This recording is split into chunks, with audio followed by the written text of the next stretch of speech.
Hello, আসসালামু আলাইকুম everyone. কেমন আছেন সবাই? আশা করি ভালো আছেন।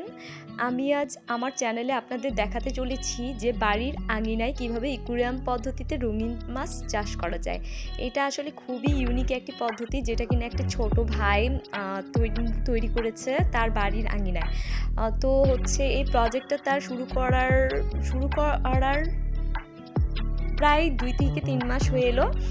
আমি দেখেছি যে সে ২টি হাউস তৈরি করেছে। ২টি হাউসের মধ্যে আ একটা হাউসে হচ্ছে পোনা মাছ ছোটাছুটি করছে, আরেকটা হাউসে মা মাছ। আসলে সে ৩-৪ টা মাছ দিয়ে শুরু করেছিল। তো হচ্ছে পোনা মাছ আর মা মাছ সে একদমই আলাদা করে রেখেছে যাতে পোনা মাছগুলো না খেয়ে ফেলে। এখানে আরেকটা বিষয় আপনাদের মাথায় রাখতে হবে যে হচ্ছে হাউসের উপরে সে দেখেছি যে নেট অথবা জাল ফিট করে দিয়েছে যাতে হাউসে কোনো ময়লা আবর্জনা না পড়ে।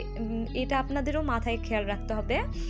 আর আরেকটা বিষয় আপনাদের বুঝতে হবে যে হচ্ছে এটা একদমই ইকুরাম পদ্ধতিতে দেখতেই পাচ্ছেন মাছগুলো কত সুন্দর ছুটাছুটি করছে রঙিন মাছগুলো। তাই এখানে হচ্ছে ইকুরাম পদ্ধতিতে যেহেতু তাই এখানে অবশ্যই কারেন্টের লাইন ফিট করে দিতে হবে।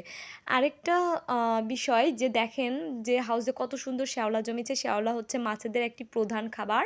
তো হচ্ছে এখানে আরেকটা জিনিস যেটা মাছদের জন্য আপনাদের অবশ্যই নির্দিষ্ট খাবার রয়েছে যেটা আপনারা বাজার থেকে কিনতে পাবেন।